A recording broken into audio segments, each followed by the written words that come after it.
Okay, yes, I think it works. I'm a postdoc at NIH.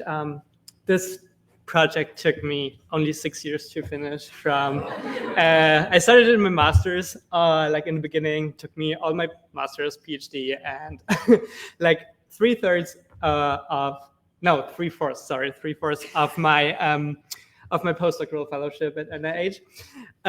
So let's get started how we tried to combine network medicine and quantum computing to unravel the genetic architecture of heritable diseases. When I talk about this, then I want to introduce you to the concept of epistasis. Epistasis means the epistatic interactions between multiple genetic single nucleotide polymorphisms, or short SNPs, that together could explain the disease. We all know that there are SNPs that just like by having them, you're exposed to a disease. However, not everybody that has the disease also has that SNP. So the hypothesis is that multiple SNPs that individually have little or no effect at all could together play a role in a disease. Since there is millions and millions of SNPs known, and we do not know the number of SNPs that could play like together, could be together responsible for the disease. This is a computationally very difficult task, and I read in like one paper about this that they actually think that if we combine all computational resources that we have currently, it would take from the Big Bang until now. We do not have that time to calculate this, obviously. So we searched the needle in the haystack, and that's why we generated a new algorithm called NEEDLE, which is short for network-based epistasis detection via local search. Now you could think, how can we create a network out of SNPs? They don't usually interact with each other. So what we did is we mapped these SNPs to genes first, which is kind of obvious for SNPs that are like in the coding region of a gene, right? And this kind of makes sense if you have like a SNP that makes a little difference in like one gene for the protein, maybe no effect at all. But if it has a second one, maybe that already like makes this gene non-functional anymore. It's a lot more difficult, obviously, for SNPs that are in the non-coding region. For that, we use dbSNP. They use like literature to map SNPs to genes in the end, and we connect all of these SNPs to have like a network. So each gene has like a distinct network. What we then in the end did is, well, these genes produce protein, right? And the proteins often interact with each other to perform a certain task. So what we did is we used BioGrid and connected each of these SNPs that are within one gene with another gene if they interact on the PPI network. This leaves us, as you can imagine, with a pretty gigantic network.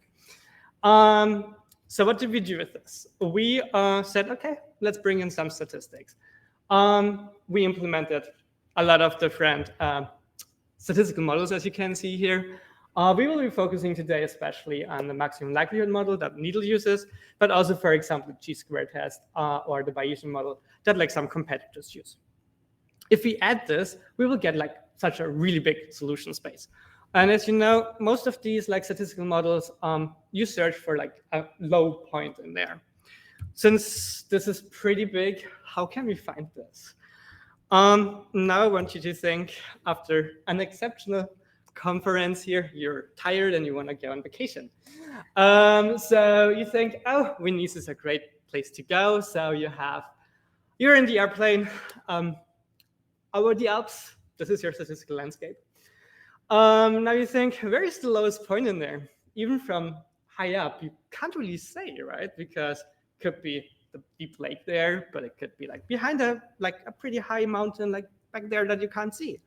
So what we in the end did is we just deploy explorers around these like Alps, and they will have the opportunity to search in their local area to find the deepest point.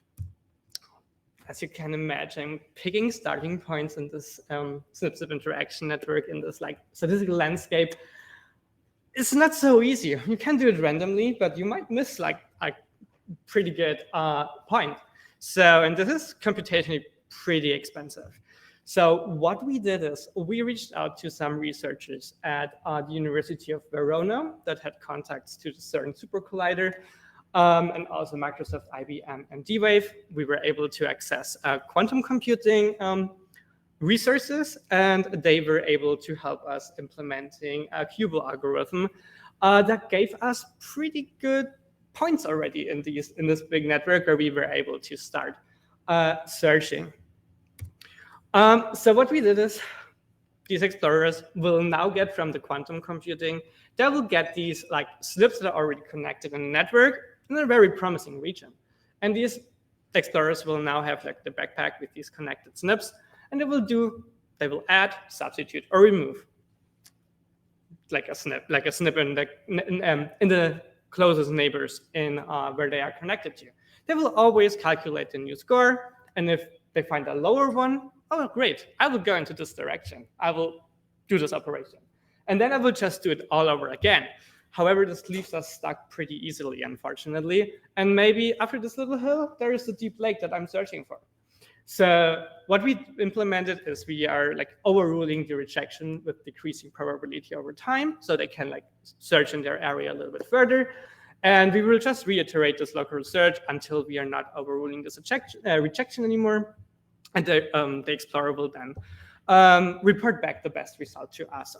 This is something we can then, in the end, rank. And this is exactly what we did with data from the Wellcome Trust Consortium. We had 18 different diseases. We published on 8 right now. As you can see, if we rank them, we find a really nice phase transition in here, right? Like around 50, around 50, you see a pretty significant change of the statistical score. And as you see,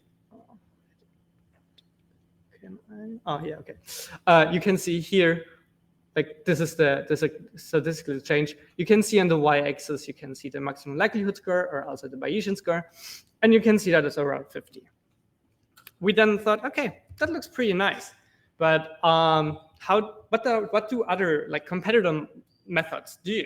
For example, we use Linden. Linden optimizes for the chi-square test, so the p-value. We don't, so we do not even look at this at the statistical metric. And even though we do not, and you can see it here, Linden is like up here, we beat it by a lot. And also, for example, MacoED, and MacoED optimizes for the K2 score, for the Bayesian score. We don't optimize for that either. Again, the black box here is MacoED, and you can see we beat it by a lot, pretty much across the board. Nothing that we would not expect in the end. We optimize for this statistical metric, so we are beating them as well.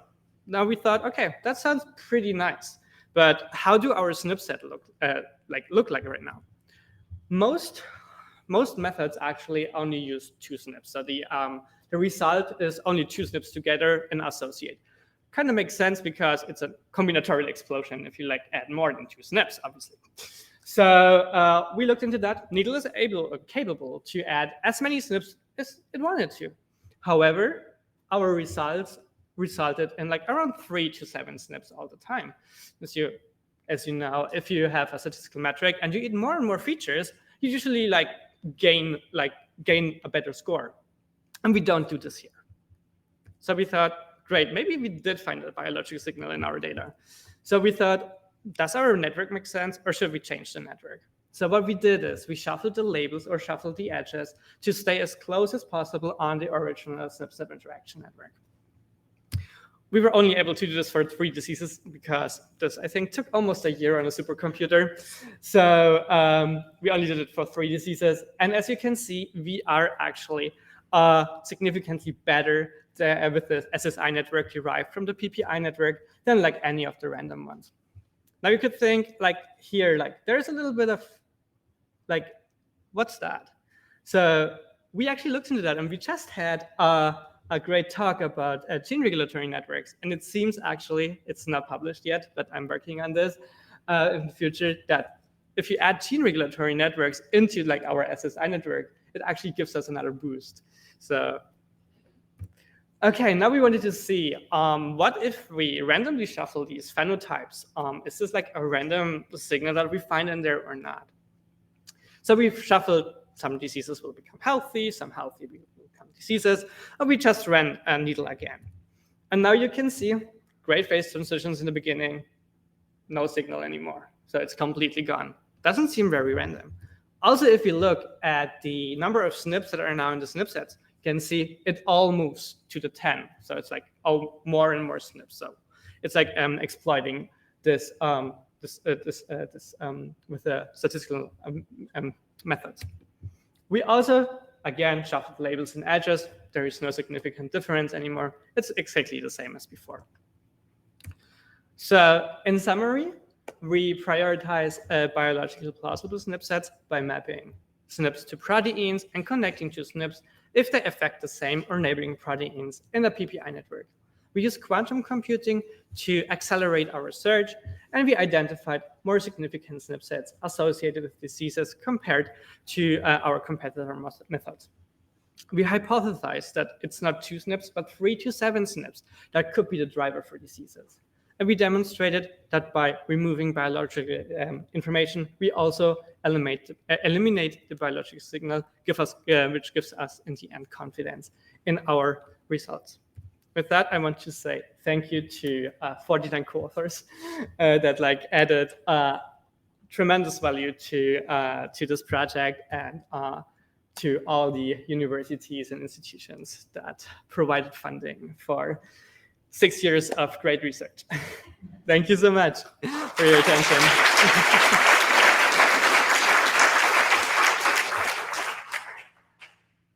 Any questions for our speakers?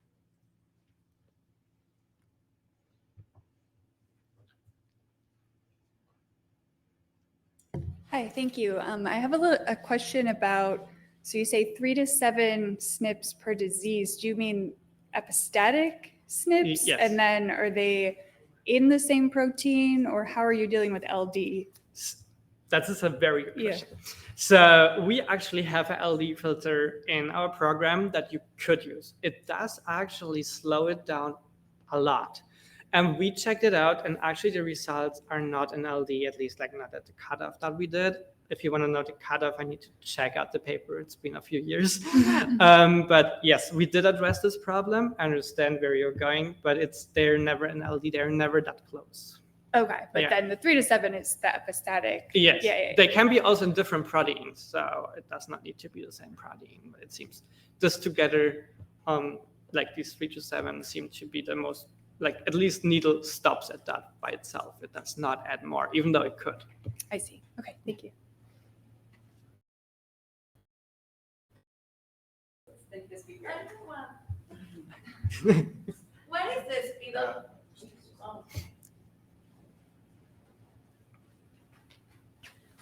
Could you provide details about the speed up from the quantum computing versus a supercomputer? Yes, we did check it out, and it's actually exponential. Oh, So it speeds up a lot. well, congratulations.